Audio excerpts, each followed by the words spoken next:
Welcome to the Bottle Grotto. It is filled with bottles. I think I know what item we're getting here. It's the Grotto beam. It's the Jar Crusher. Yeah. Ah, damn it. Unfortunately, magic powder doesn't do anything to these guys. No, there's only one weapon that kills them.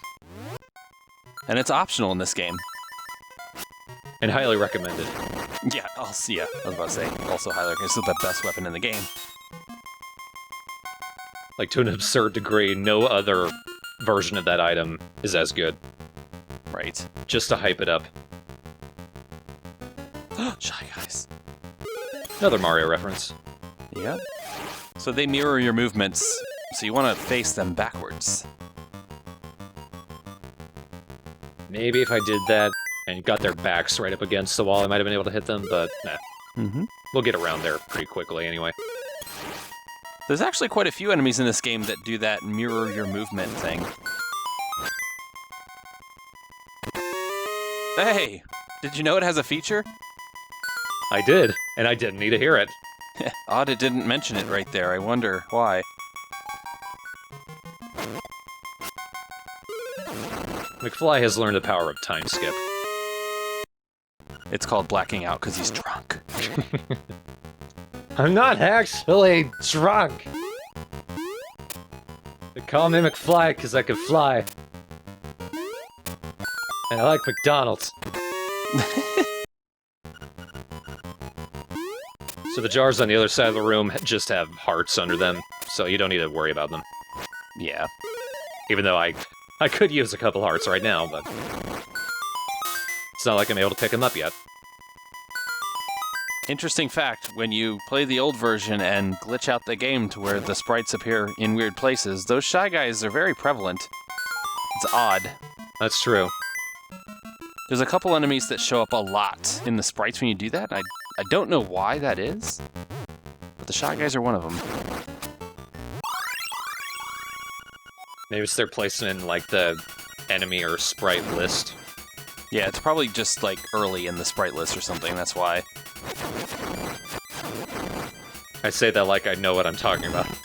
Obviously, right, that makes sense.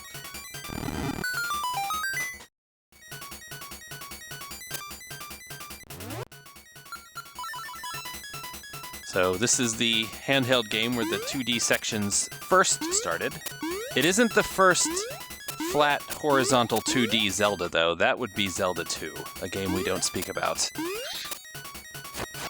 I'm sure it's not that bad, but it's different, that's for sure.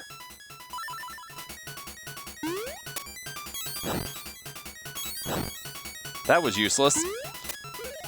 yeah. Oh, look at this dude. Oh, and you got the power sword for him. Good. You're gonna wreck his shit. Well, that was hard. Yeah, right. He just throws bombs. All he does is throw bombs, right? And tries to get you to fall in the corners there. The power sword made that absurdly simple. Referring back to the darkened room, I'm guessing that's something that, since this is emulated, it doesn't come through, but back in the old Game Boys, they had no backlight. You could not see crap unless you were on the surface of the sun, so I guess it would be a problem then. Yeah, that's what that is. So that's a nifty enemy that doesn't show up in other Zelda games that I know of. Not often. He's in a few other dungeons, and you can't actually hit him. Yeah, you can damage it. It's this void thing that just sucks you into it. Joy! Happy, happy, joy, joy. It cracks me up. It's like it's forcing happiness on you. Right. You can't kill the ghost when it's dark. And the map is shaped like a bottle. There you go. And off they go. So the ghosts follow Pac-Man rules. So is this the first instance of the power bracelet? Like in Zelda? I believe it is. There is an item in Zelda 2 that is a glove that enhances your power, but all that does is allow you to break rocks with your sword. So I think this is the first glove or bracelet that allows you to lift heavy things. Because in, well, no, Link to the Past, That one has the gloves that allow you to lift the really big rocks. But you can lift pots normally. Right, yeah, that game you start with the native ability to be able to lift things. This is the first one where you actually had to have an item to do that. This time around, McFly was just not prepared for that. Right. Well, he washed up drunk on the beach, come on. Just shattered all the bones in his arms. All his stuff's gone. He lost his slingshot, everything, his power cape. It's all gone.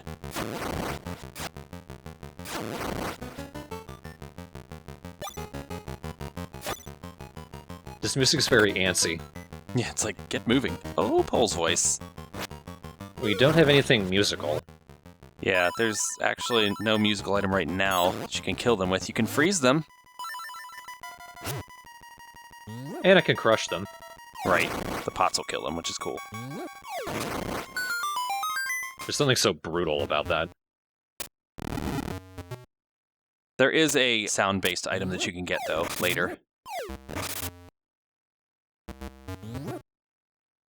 Now, I accidentally did this correctly because I didn't know it. You see the face on that thing. That's sort of a signal when you step on him, he actually won't go down. You need to have that pot to get some extra weight to push him down. Very intuitive of you. Now, this is actually a room. If you know the secret, you can do this. Mm-hmm. But otherwise, you need to find an owl statue first. Yeah, there's a certain way you have to do this room. It's just killing the enemies isn't good enough to get the key. Right. To do it in the right order. Now, you could process of elimination it. Wouldn't take too long. Haha, classic. Classic. So one cool thing of note, if you kill the Goombas with your sword, they often don't drop anything, but if you kill them by jumping on them, they always drop a heart. Huh. It's a good way to heal if you're in a dungeon and can't find hearts. Because those Goombas are in almost every dungeon. Yeah, lift that statue. No problem. Very nice. More joy! Yeah. Are you happy yet?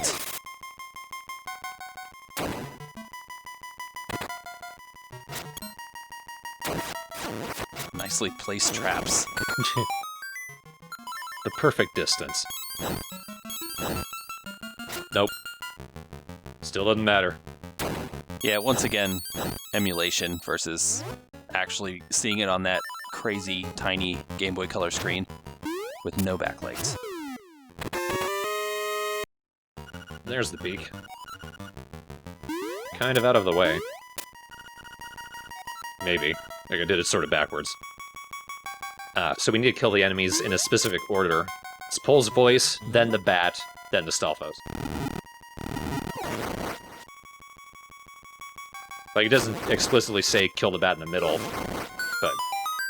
You know, process of elimination and all. Right.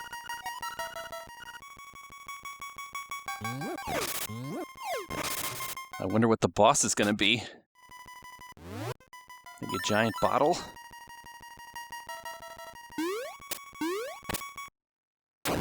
Yep. Hey, it is.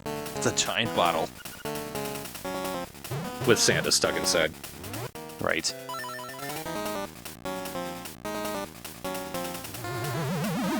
Oh no, it's a genie in a bottle. Hey, where's my wishes? Here they are. Right, so this guy is a pretty easy boss. You gotta wait till he does his little thing first, and then he starts jumping around.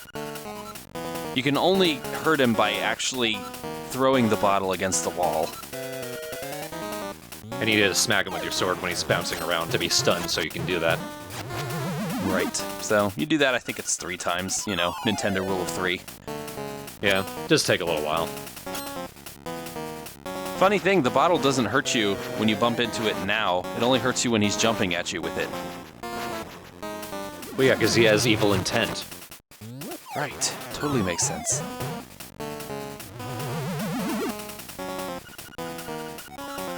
He also says this stupid thing every time.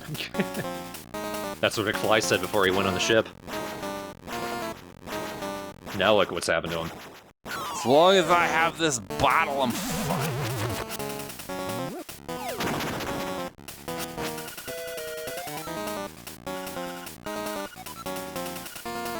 I got a piece of it in my eye, now look what's happened to me.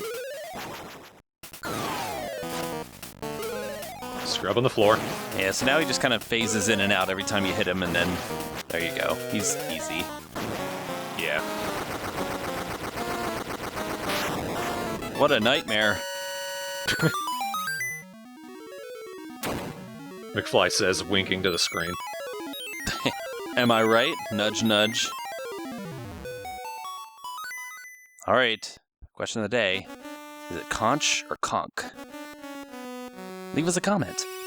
I've heard it's supposed to be pronounced conch, but it ultimately doesn't matter.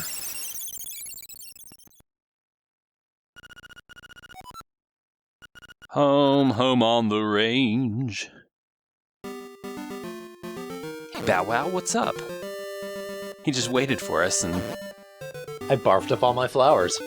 Right. I like to think he's just been out there constantly eating flowers this whole time. They respawn, he eats them again. Their existence is basically terrible. Come on. There we go. All right. Stupid dog.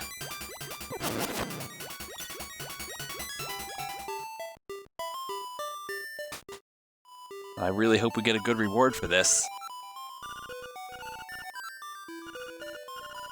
Is it a hard piece?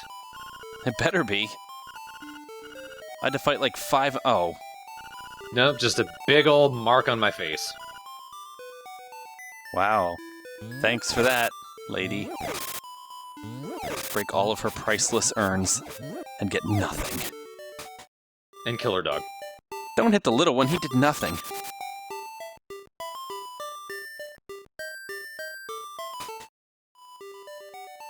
See, look, Terran only exists for food. I got the munchies, something fierce.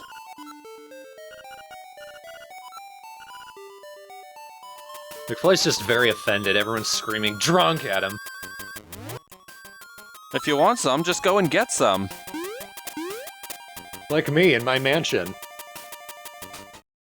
So if you notice, there were a couple things in the Force you can do once you have the power bracelet. One of them is lock yourself out of a heart piece. Oh, right.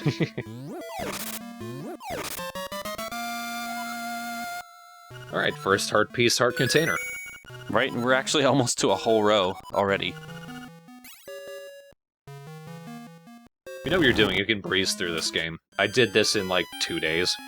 Yeah, so there's 8 dungeons and 12 heart pieces. So there's only 3 hearts you get from heart pieces. The rest of it is from dungeons. Neat fact, by the way, you can skip the hearts. You don't actually have to pick them up. Only if you're playing the black and white version, though. Nah. Yeah. The door opens only after you pick up the heart, but if you're playing the black and white one, you can map skip out and do a 3-heart run. So that was good McFly. In another universe, there's bad McFly. He steals the shovel. Oh, McFly, come on. You had the money. I'm very proud of myself. But don't go back in. Yeah. Insta-death.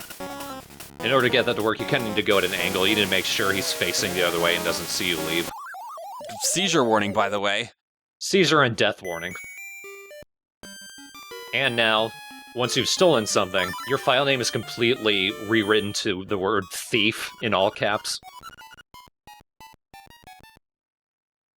And also, once you bought the shovel, then the bow becomes available to buy. It's 980, though. So Evil McFly didn't want to bother with that. I mean, he already stole one thing. He's tainted as it is. Might as well. Thief? What do you like to do, thief? Yeah, suddenly everyone knows. The bow's a really good weapon, though. Evil McFly is having a day. I guess we learned McFly's a belligerent drunk. Come on. There we go. This chicken stole my wallet. This chicken stole my life. I need your friends. The classic Zelda thing. The fox will also attack you if you hit it. But only once. But every time. He doesn't have any friends. He doesn't have an army. So, did Evil McFly die on the way back to his home planet? Pretty much. He'll warp back when we need him. He's going to wake up in a chicken coop full of feathers and beak marks. So part 4 took me like an hour and a half to go through, because I just got so absurdly lost. We're going on our way to the 3rd dungeon, the Key Cavern. But to do that, we sort of have like a mini dungeon on the way, and I just ended up doing a whole ton of exploring and finding a bunch more seashells. We're also going to meet an old friend. And that'll be next time.